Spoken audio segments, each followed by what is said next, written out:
जय पवन सुत हनुमान की जय शांति ब्रह्म एकनाथ महाराज की जय गंगाजी बाबू महाराज की जय संत मोतीराम महाराज की जय पार्वती पदे शिव हर हर महादेव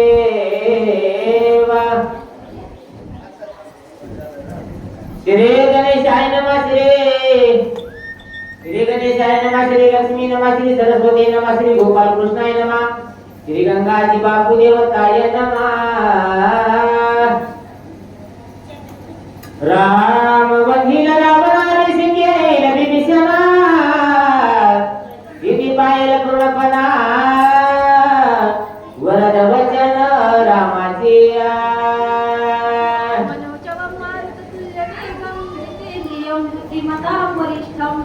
वातात्मजवानरायुद्धमुख्यं श्रीरामदूतं शरणं प्रपद्ये नागेन्द्रहराय श्रीलोचनाय भस्माङ्गरागाय महेश्वराय नित्याय शुद्धाय दिगंबराय तस्मै नकाराय नमः शिवाय शरदिन्दु समाकाय परब्रह्मस्वरूपिणी वासरापीठनिलये सरस्वती नमोस्तुते। अशा प्रकारे असणारे म्हणजे राजा रामचंद्र प्रभूने या रणांगणामध्ये काय केली घोषणा केली, माझ्या भावाला शक्ती रावणाने मारली परंतु मी त्याचा आज प्राण घेतल्याशिवाय राहणार नाही अशी शपथ राजा रावणाने रणांगणामध्ये घेतली म्हणतात। एकल्या माझ्या जीवासाठी उल्हास ब्रह्मांड कोटी राम विजय सकळ सृष्टी मजसाठी होईला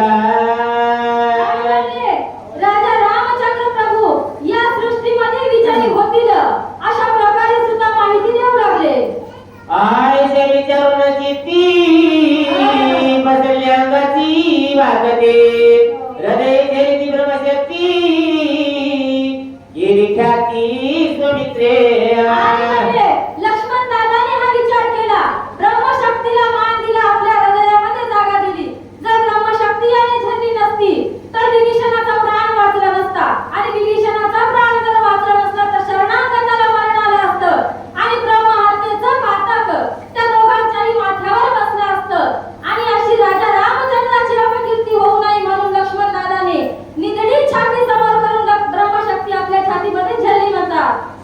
भेदिता लक्ष्मणा करदस्य राधे रावणा त्यावरी चालिला रघुनंदना धनुष्यबाण सदुनिया।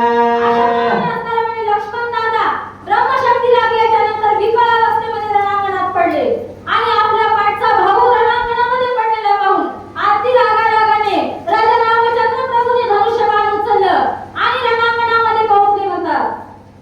सोनिया निर्वाण बाणा तात्काळ मारा रावणा वेळ साधिले विधाना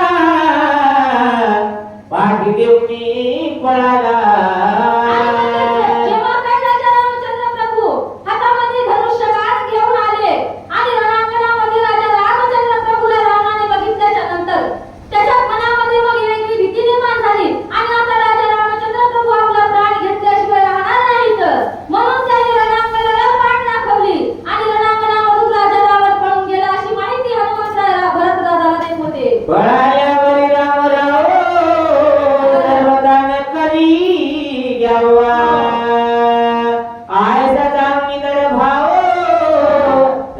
पाठी देऊनी पळाला आणि त्याच्या पाठीमध्ये राजा रामचंद्र प्रभू वार करणार नाहीत, आपलं धनुष्य उचलणार नाहीत याची खात्री शत्रूला होती, रावणाला होती म्हणतात आणि म्हणूनच आपला प्राण वाचवण्यासाठी राजा रावण मैदान सोडून पळून गेला अशी माहिती सांगू लागले। पळवून आला विजय झाला रघुनंदन बाहुआला लक्ष्मणा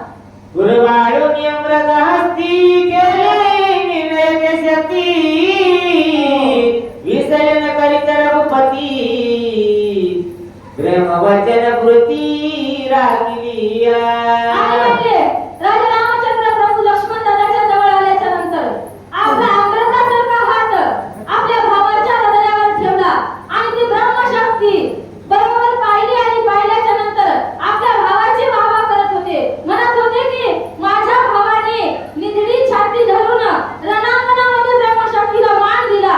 हा गर्व राजा रामचंद्र प्रभूला होत होता म्हणतात. ब्राह्मणाचा अतिक्रम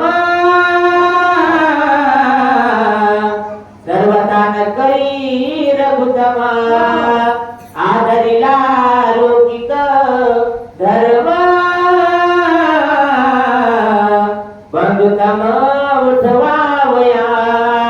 आणि म्हणजे ब्राह्मणाने शक्ती मारलेली राजा रामचंद्र प्रभूने म्हणजे लक्ष्मण दादाने नाकारले नाही आणि ब्राह्मणाचा मान ठेवून आपल्या भावाला उठवण्यासाठी राजा रामचंद्र प्रभू ती शक्ती बाहेर काढायला निघत जात होते म्हणतात. बोलावणी सुशन वैद्यराज पुजता झाला रघुराज एक उपवसाला माझा बंधुराज उठवावया. म्हणजे आपला भाऊ या विकळ अवस्थेत पडल्याच्या नंतर एक वेळ राजा रामचंद्र प्रभूला दुःख सुद्धा झालं आणि सुषेण वैद्याला बोलावून त्याचा हात धरला आणि हात धरून सुषेण वैद्याला राजा रामचंद्र प्रभू विचारू लागले, माझ्या भावाचा जीव वाचवण्यासाठी कोणता उपाय करावा लागेल ते कृपा करून आपण मला सांगावा, असं सुषेण वैद्याला राजा रामचंद्र प्रभू बोलू लागले. तुळसन वेधे सुबुधी अमरी लगिये औषधी शक्ती वेदली हृदय संगे ती सुदेव रामया. आणि राजा रामचंद्र प्रभूंनी विचारल्याच्या नंतर सुषेण वैद्य म्हणजे साक्षात धन्वंतरीचा अवतार असणारे होते म्हणतात आणि त्याने त्या ब्रह्मवतीचा म्हणजे अमृत संजीवनीची माहिती राजा रामचंद्र प्रभूला सांगायला सुरुवात केलेली आहे. सूर्योदय न होता पाहो आना औषधी दावा म्हणून मजधारी रामराव महाभाव परी आणि राजा रामचंद्र प्रभूला सुषेण वैद्य सांगत होते, अहो सूर्योदय व्हायच्या अगोदर अमृत संजीवनी द्रोणागिरी पर्वतावरून जर आणली किंवा आणायला सांगितली तर लक्ष्मण दादा निश्चित वाचतील याच्यामध्ये संशय नाही, असं सुषेण वैद्य राजा रामचंद्र प्रभूला माहिती सांगू लागले. मी आलो वेगे उतारा नोळ द्यावसे विभारा हे गेला गोपाळे मुसिरा मग डोंगरा उपडिला. आणि म्हणजे सुषेण वैद्याने असं सांगितल्याच्या नंतर मी लवकरात लवकर तेथून निघालो, परंतु इकडे पर्वतावर आल्याच्या नंतर मला औषधी काही सापडत नव्हत्या किंवा सापडल्या तरी त्या समजत नव्हत्या, असं काहीतरी होत असेल म्हणून. आणि औषधी जर बरोबर नाही नेल्या तर लक्ष्मण दादा उठणार नाही, म्हणून मी काय केलं म्हणजे वेळ नव्हता सगळा पर्वतचा पर्वत उचलून घेतला आणि आता लक्ष्मण दादाचा प्राण वाचवण्यासाठी लंकेकडे निघालो आहे, असं हनुमंतराय त्या भरत दादाला उत्तर देऊ लागले. मार्गे जाता दरविता तव पाद राम नाम घेता देखो नियालो येता तवा देवत तेथिले. आणि जात असताना म्हणले राम नामांकित असा लगलग करत बाण आलेला दिसला आणि त्या बाणाला अनुसरून, कारण राजा रामचंद्र प्रभूच्या बाणाचं उल्लंघन मला करता येत नाही किंवा मी करत नाही, म्हणून या बाणाला अनुसरून मी इकडे आलो, असं राजा भरत दादाला हनुमंतराय माहिती सांगू लागले. राम रूप भ्रमले चिंता बोल बोलिल बहुत दशमा गरुल रघुनाथ मरकट उठता विलेकिया. आणि म्हणजे मी काय आहे, पाला खाणारा वानर आहे, माझी बुद्धी बरोबर नाही म्हणले, मी मरकट आहे म्हणून मला काही कळलं नाही. मला वाटलं राजा रामचंद्र प्रभूंचं आपलं रणांगण सोडून दादाला विकळ अवस्थेत सोडून इथं आले की काय, म्हणून मी तुम्हाला भरत सरत काही बोललो त्याच्याबद्दल मला तुम्ही क्षमा करा, असं भरत दादाची क्षमा हनुमंतराय मागत होते. देखो मी तुझा आश्रमा केवढा झाला इस्राम मने विसरलो गमन धर्म सर्व ही समराम सुखा. परंतु इथं आल्याच्या नंतर तुमचा आश्रम पाहिला म्हणजे तुमच्या आश्रमाची शोभा, नामस्मरण हे सगळं काही बघितल्याच्या नंतर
पक्षी प्राणी तरी एक असतील, पण गायी, हिंस्त्र प्राणी हे सुद्धा एकत्र राहतात आणि राम नामामध्ये रममान होतात.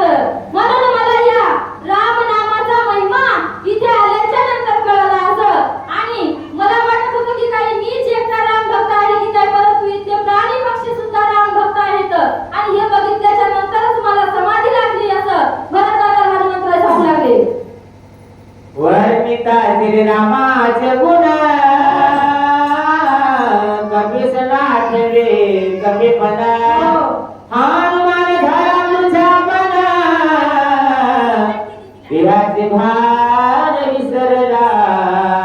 आणि म्हणजे मी इथलं रामनाम स्मरण ऐकल्याच्या नंतर माझं भान हरपलं. म्हणजे मी देहभान विसरलो. मी हनुमंत आहे, मी कोण्या कार्यासाठी आलेलो आहे हे मला भान राहिलेलं नाही. मी बेशुद्ध झालो आणि ह्या भ्रमामध्येच मी इथे थांबलो असं हनुमंतराय भरतदादाला सांगू लागले. देखून कपीची आवडता भरत वसंतरा चिंता श्रीराम गुणकृती ऐकता विस्मित चित्ता होऊनी. आणि म्हणजे एवढा रामनामाचा महिमा हनुमंतरायाने ऐकला आणि हनुमंतरायाने ऐकल्याच्या नंतर रामनामामध्ये हा किती तल्लीन आहे हे सुद्धा भरतरायाला बघितल्याच्या नंतर आश्चर्य वाटलं आणि एक वेळ आनंद सुद्धा झाला म्हणतात. मन बुद्धी चित्तवृत्ती अहंकाराची अंतरते रामी मिळाली चिती ब्रह्मस्मृती विसरला. आणि म्हणजे चित्त बुद्धी अहंकार याच्यामध्ये सगळं काही चराचर राम आहे आणि या रामामध्ये मी हा सगळं काही विसरला असं हनुमंतरायाला सुद्धा वाटलं आणि भरतदादाला सुद्धा वाटलेलं आहे म्हणतात. आंग झाले रोमाची वाद झाले प्रेमाचा दिला नेत्र्यानंदा तुझवद भरत मूर्छित पुढीला. आणि म्हणजे हनुमंतरायाची एवढी दृढ भक्ती, एवढी निज भक्ती बघितल्याच्या नंतर भरतदादाला मी भाऊ असून सुद्धा मला एवढं नामस्मरण होत नाही याचं दुःख झालं. डोळ्यातून अश्रू येत होते, अंगावर रोमांच उभे राहत होते. हनुमंतरायाची भक्ती बघितल्याच्या नंतर भरतदादाला अति आनंद होत होता म्हणतात. श्रवणी ऐकता श्रीरामचंद्र भरत लागली योगमुद्रा विसरला तो निद्रा चंद्रा करपार गुजराची ऐशिया. हनुमंतरायाच्या तोंडातून मुखातून रामनाम ऐकल्याच्या नंतर भरतदादाला योग मुद्रा लागली म्हणतात आणि तो समाधीत लीन झाला.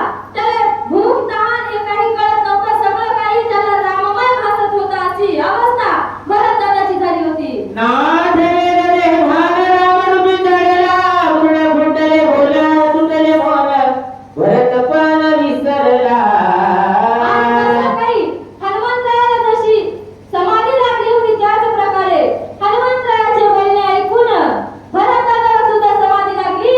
आपला भरत पण विसरला. मी कोण आहे आणि कशासाठी इथे थांबलो आहे, काय विचारत आहे आणि हनुमंतराय मला काय सांगत आहे हे सुद्धा भरतदादा सगळं काही विसरून गेला आणि समाधीस्थ झाला म्हणतात. भरत विसरला भरतपणा हनुमान विसरला हनुमंतपणा दोघास नाठवे दोन्हीपणा तटस्थ पूर्ण श्रीरामे. हनुमंतराय हनुमंत पण विसरले आणि भरतदादा सुद्धा भरत पण विसरले. एकमेकांकडे बघत तटस्थ सारखे उभे राहिले म्हणतात. कोणालाही बोलण्याची काहीही म्हणजे बोलण्याचं भान राहिलं नव्हतं आणि एकमेकांकडे बघून ते सारखे गपचूप उभे राहून तटस्थ राहून बघत होते म्हणतात. दोघे विसरले दोन्हीपणा कार्य आठवत करी गुणा पाप कृपाळू रघुनंदन चैतन्य पूर्ण चेतविले. आणि म्हणजे दोघांनाही दोघांचं कोण आहे ते विसरून गेल्याच्या नंतर यांना काय करावं आणि समाधीतून बाहेर कसं निघणार हे राजा रामचंद्र प्रभूने हळूच त्या दोघांच्याही आत स्मरण शक्ती जागी केली आणि स्मरण शक्ती जागी केल्याच्या नंतर हनुमंतराय आणि भरतदादा दोघेही काय झाले म्हणतात त्या योग निद्रेतून बाहेर आलेले आहेत असं सांगत आहे. जीवन प्रसाद केली प्राण शक्ती बरी चालली इंद्रिया वाटवता झाली झापडी उघडली नेत्राची. आणि दोघेही समाधीच्या बाहेर आल्याच्या नंतर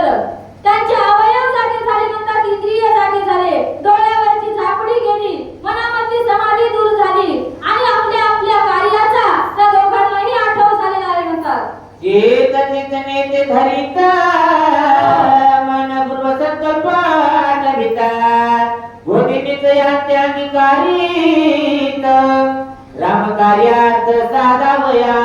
आणि म्हणजे दोघांनाही दोघांच्या कार्याचा आठव झालेला आहे. मी भरत दादाला वाटलं की मी राजा रामचंद्र प्रभूची माहिती विचारत आहे आणि हनुमंतरायाला मनामध्ये समजलं की मी रामकार्य करण्यासाठी पर्वत नेण्यासाठी इथे आलेलो आहे. अशा प्रकारची त्यांच्या बुद्धीला चालना मिळालेली आहे म्हणतात. अकस्मात सावध होय मने मन झाले काय उदित वेदे दडत आहे आठवणू हे स्वामी काजा. आणि म्हणजे हनुमंतरायाला एकाएकी जाग आल्याच्या नंतर त्यांचे इंद्रिय जागे झाल्याच्या नंतर मनबुद्धी जागी झाल्याच्या नंतर मनामध्ये विचार करू लागले की मी इथे असा का उभं राहिलो असेल, असा तटस्थ का असेल, मला माझ्या स्वामीच्या कार्याचा का आठव झाला नाही. अशा प्रकारची अशा विचार मारुतीरायाच्या मनामध्ये येत होते म्हणतात. करू हे उडान भरत घातले लोटांगण मध्ये सनातन करिता पूर्ण के प्रयाण करू पासिया.